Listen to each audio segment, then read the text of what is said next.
You wake up in England in the year Mortnin Batam. For one peaceful second, everything seems completely normal. Then, your left tooth tries to escape through your skull. Congratulations, Ned. You have a medieval toothache. There is no dental clinic. There is no x-ray. There is no local anesthetic. And the nearest expert also cuts hair, drains wounds, and removes teeth. The pain pulses again. Your entire face now has its own heartbeat. You try drinking water. The water hurts. You try eating bread. The bread hurts. You try doing nothing. Somehow, that hurts even more. You need help. Unfortunately, this is medieval England. Help is a flexible concept. Your first medical consultation comes from your neighbor. She examines your mouth for approximately 2 seconds. Then she announces the diagnosis. A worm is living inside your tooth. Not a normal worm. A toothworm. People believed it burrowed into teeth and caused pain. You ask whether anyone has ever actually seen one. Your neighbor looks offended.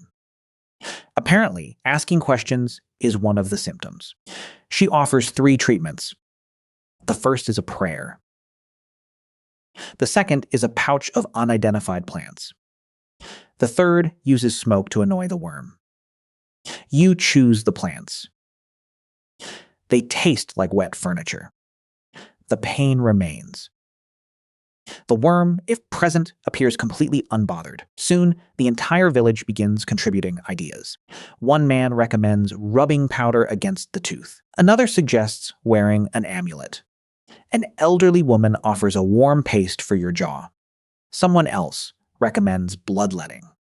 You point out that the problem is inside your mouth.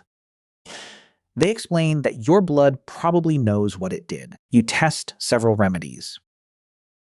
One makes your tongue numb. One makes your eyes water. One appears to be ordinary mud.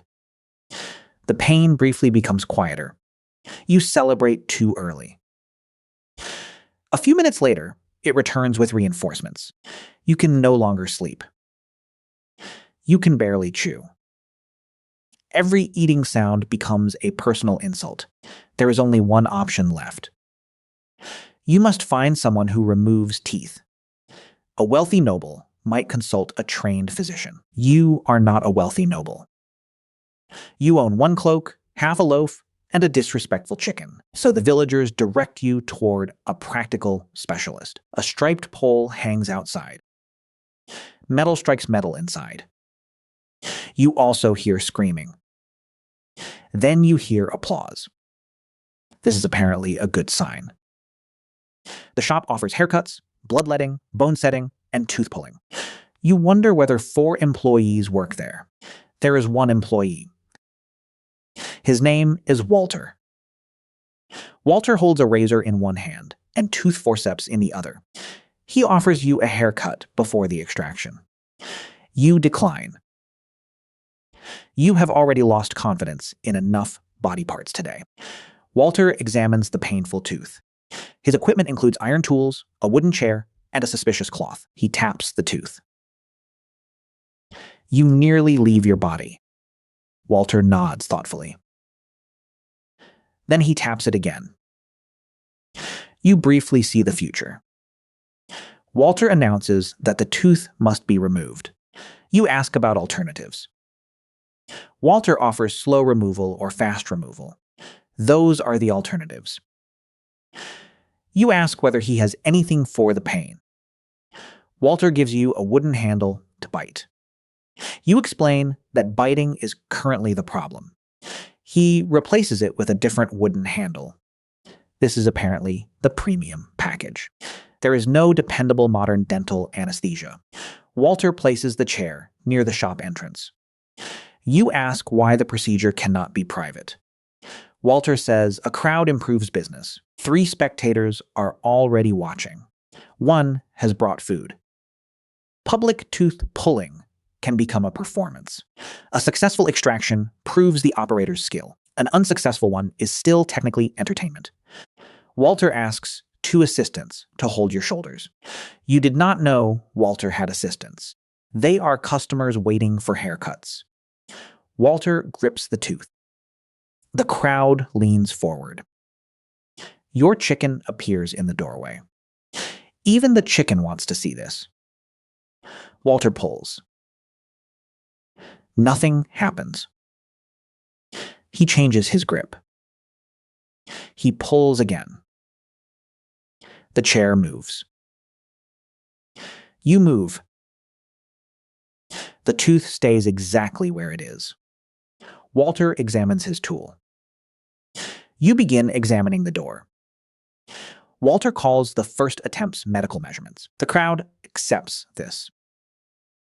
People were easier to impress before online reviews. Walter braces one foot against the chair. This was not part of the explanation. He grips the tooth again. You grip both sides of the chair. The assistants grip you.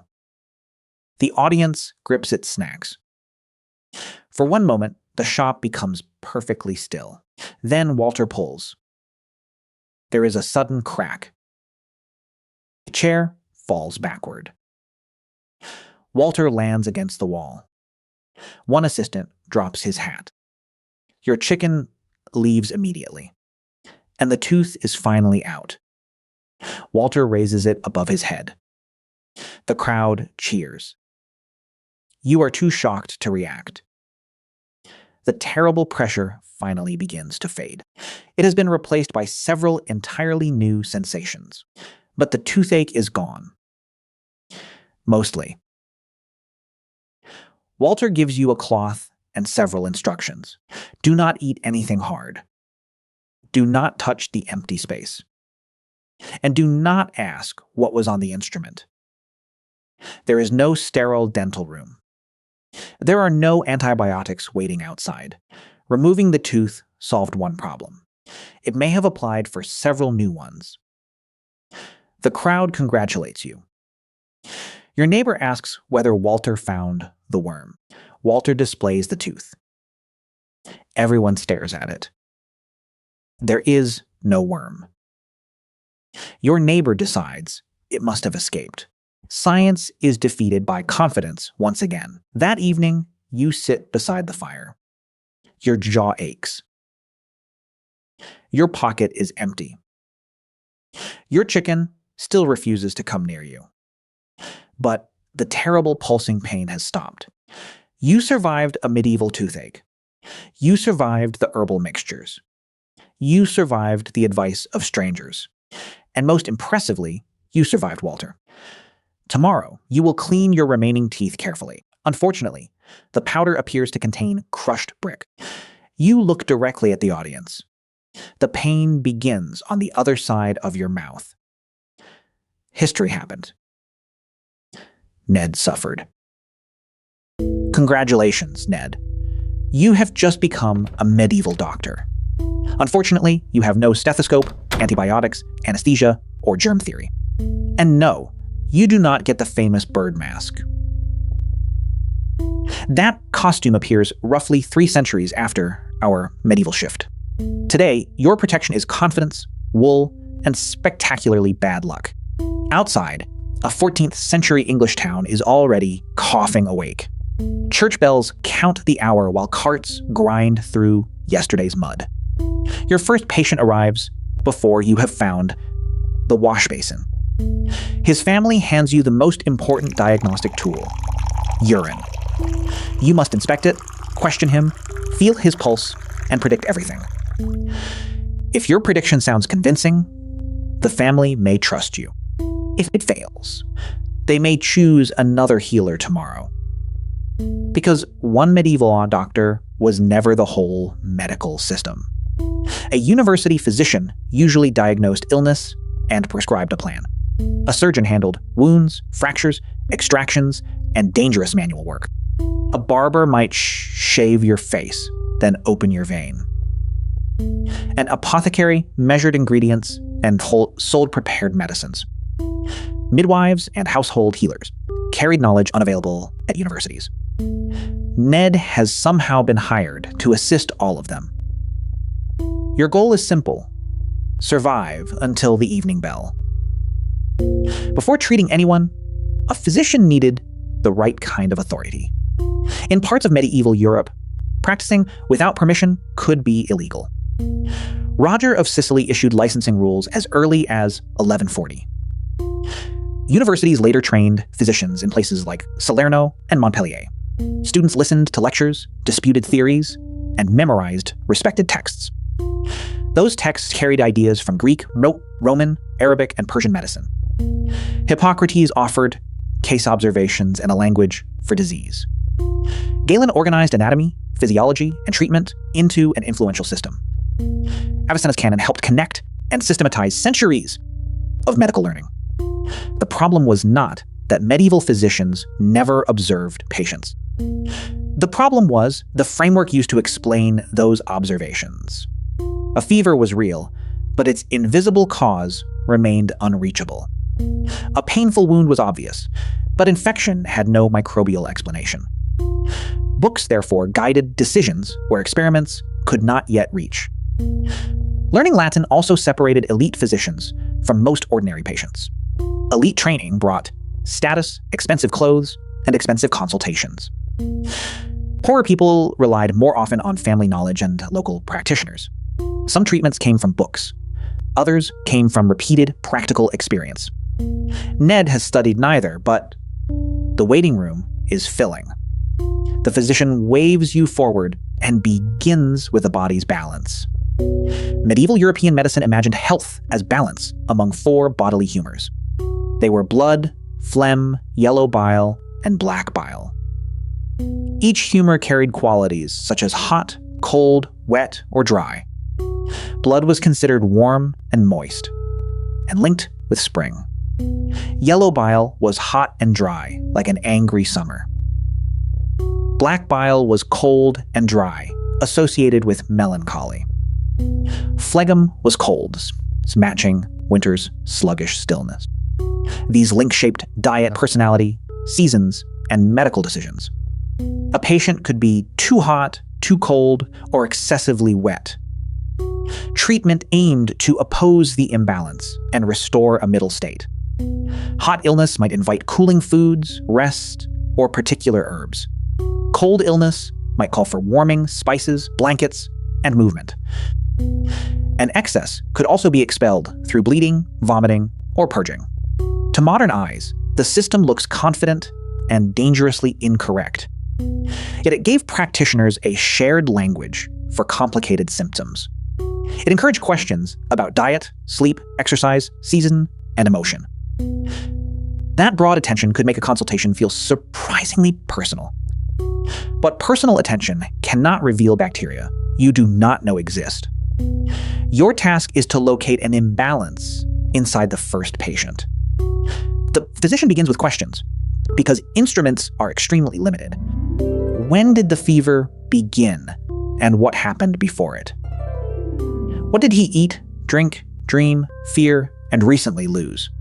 The patient's account becomes the spine of the entire diagnosis. Physical examination may be brief compared with a modern appointment. Still, practitioners have observed posture, breathing, skin, swelling, and pain. They compare the story with patterns remembered from texts and experience. The physician touches the wrist and studies the rhythm beneath his fingers. Fast, slow, strong, weak, regular, or erratic all carry meaning. No watch measures exact seconds, so judgment depends on trained sensation.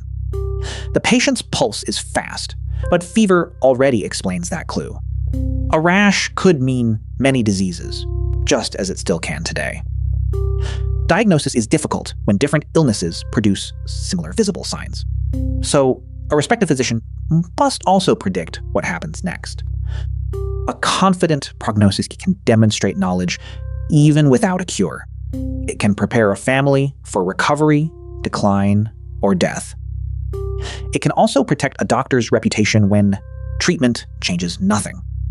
Ned copies every serious nod and hopes nobody notices. Then the family produces the urine flask you were avoiding. Its color, clarity, sediment, and quantity now become medical evidence. Your first diagnosis is about to become extremely yellow. The rounded urine flask was called a matula. It became a physician's symbol, much like today's stethoscope. Physicians held it toward light to judge color and suspended material. Some charts divided urine into many carefully named shades. A 1991 compilation famously illustrated 20 different urine colors.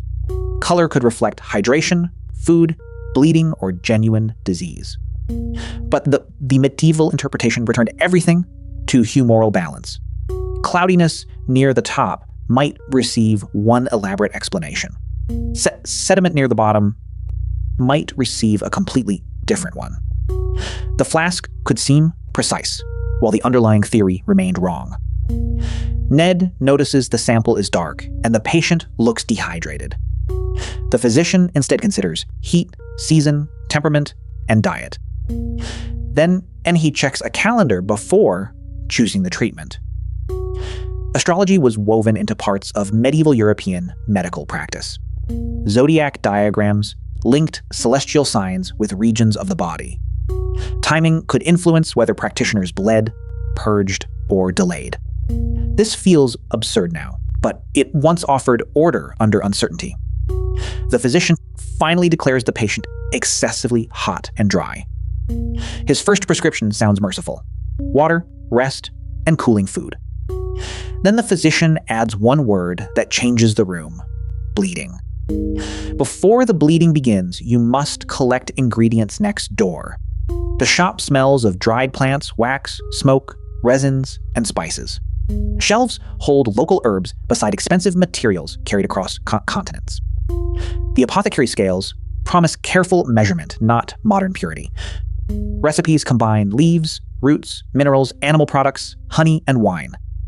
Some mixtures are soothing. Others are useless, toxic, or unpredictable. The same ingredient can help or harm depending on dose. Unfortunately, exact strength varies from harvest to harvest. Ned is told to grind until the powder feels perfectly smooth. Nobody provides a timer, standardized spoon, or printed safety label. A cooling drink may include barley water and selected herbs. A wound preparation might use wine, honey, cloth, or plant material. Wine on wounds could reduce some microbes without anyone knowing why. Honey can inhibit microbial growth, though medieval results varied wildly. Useful practice and incorrect explanation can exist at the same time. The apothecary also supplies pigments, oils, and artists' materials. In some towns, apothecaries and artists even shared a guild. Ned pockets nothing, because several jars display skull-like warnings. He carries the cooling mixture back without spilling a drop. The patient drinks, and the barber prepares a sharper remedy. Bloodletting remained common because it fitted humoral theory perfectly. Too much blood meant balance could be restored by removing some. The procedure served headaches, fevers, strokes, and many other complaints. It survived for centuries because tradition reinforced its authority. The barber ties a band above the patient's elbow. A vein rises beneath skin in the warm, crowded room. The blade is small, but the consequences are not. One quick cut sends blood into a waiting bowl. Ned watches the patient's face become noticeably paler. The barber watches the bowl and decides when enough is enough. There is no laboratory value confirming an excess of blood. There is only doctrine, experience, and the patient's immediate response. Some people may feel temporary relief from pressure or expectation. Others become weaker precisely when their bodies need circulation most. Too much blood loss can cause shock and death. The physician orders the cut closed before Ned faints first. But removing blood is only one path for removing imbalance.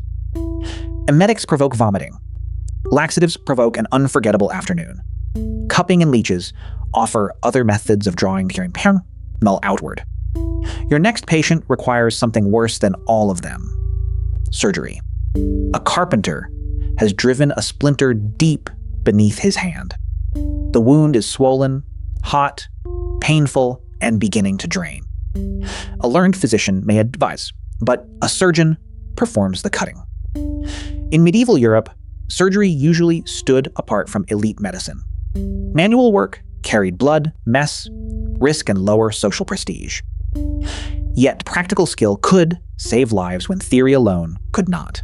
Surgeons treated fractures, dislocations, boils, wounds, and damaged teeth. They also performed amputations, cataract procedures, and trepanation. The surgeon first examines whether the splinter can be grasped. Ned is ordered to hold the lamp and the patient. Pain control may involve wine, opiate preparations, or restraint. Dosage is uncertain, and complete unconsciousness is dangerously unreliable. The patient bites folded cloth as the surgeon begins. A narrow cut widens the wound enough to reach the wood. Forceps close, twist, and pull the splinter free. For one glorious second, surgery looks completely successful. Then everyone remembers the wound can still become infected. They cannot sterilize instruments because microbes remain unknown. The surgeon rinses with wine and prepares a dressing. Your job now becomes preventing a disaster nobody can see. The wound is packed and wrapped, but recovery remains uncertain. A clean cloth helps, yet clean does not mean sterile. The patient's own immune system must do most of the hidden work. Good nutrition, rest, drainage, and luck can improve the outcome. A deeper infection can spread through blood and overwhelm the body. Without antibiotics, that turn may be impossible to reverse. Medieval surgeons therefore learned to respect wounds that looked angry. They drained some swellings and lanced boils to release material. They immobilized broken bones with splints and careful wrapping. That mechanical logic could work because bones still need stability. Dislocations could sometimes be reduced by experienced, controlled force. Teeth were simpler. Grip the problem and pull hard. The extraction might end pain, infection, or the patient's courage. Cautery used heat to destroy tissue or control bleeding. It could stop hemorrhage while causing terrible pain and damage. Every intervention balanced immediate danger against another possible danger. This is not mindless cruelty. It is medicine with severe limits.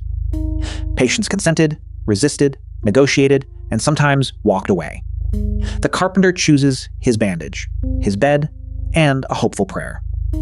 Ned leaves the surgeon and enters a very different place of care. A medieval hospital was not simply a smaller modern hospital. Many offered shelter, food, prayer, nursing, and care for the poor. Some also housed travelers, elderly people, or those unable to work. A physician might never appear unless wealthy patrons supported one. Monks, nuns, attendants, and servants provided much daily care. Clean bedding, warmth, food, and attention could genuinely help recovery. Most illness, however, was still managed inside ordinary homes. Families guarded recipes and techniques passed through generations. Local women often knew childbirth, infant care, herbs, and nursing. Their work appears less often because institutions recorded elite men. Yet one surviving trial reveals a healer named Jacoba Felici. In Paris in 1322, authorities accused her of unlicensed medicine. Women could not attend the University of Paris medical faculty. Patients testified that Jacoba examined urine and felt their pulses. They said she helped after other practitioners had failed. Her methods resembled licensed male doctors, but her status did not. The court fined her and ordered her to stop practicing. medical authority, therefore depended on institutions as well as results.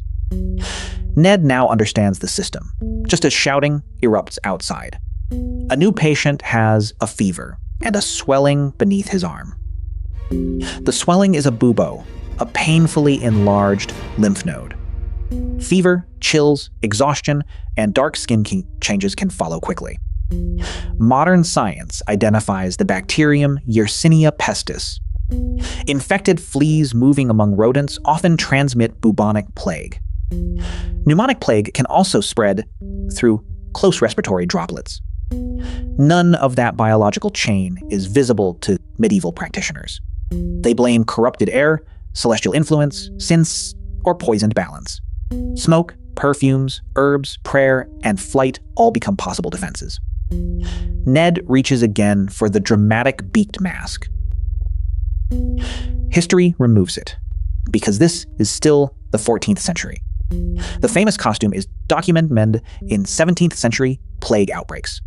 Your actual protection is distance, cloth, luck, and incomplete advice. Separating the sick can accidentally reduce some dangerous contact. But crowded homes, fleas, rodents, and caregiving keep exposure high. The physician can offer fluids, comfort, prognosis, and little else. Without effective antibiotics, severe plague can kill with terrifying speed. The family asks whether the patient will survive until morning. The physician studies his face, breathing, pulse, and urine again. He predicts decline, then stays long enough to offer comfort. For the first time today, Ned's silence is the correct treatment. The evening bell rings, and Ned has somehow survived. His patients faced medicine that was neither foolish nor scientific. Practitioners observed carefully, remembered patterns, and developed real manual skills. They listened to stories, because stories were often their best evidence. They recognized that food, rest, environment, and emotion affect health. They could set bones, remove splinters, drain swellings, and extract teeth. Basic nursing sometimes helped more than the grandest learned prescription. But the four humors could not identify microbes or internal disease. Bloodletting and purging often weakened people already fighting illness. Surgery lacked reliable anesthesia, sterilization, antibiotics, and transfusion. Status and licensing could exclude capable healers like Jacoba. We should neither romanticize the past nor mock everyone inside it. They reasoned with the knowledge, tools, institutions, and risks available. Modern medicine changed when observation joined testing, measurement, and biology. That change took centuries, arguments, failures, and countless recorded cases. Ned keeps one lesson from his impossible first day. Confidence is useful, but confidence without evidence can become dangerous. Tomorrow, he may become a soldier, prisoner, sailor, or royal taster. Comment the historical job that should ruin his next morning. History happened. Ned suffered. And somehow he is still employed.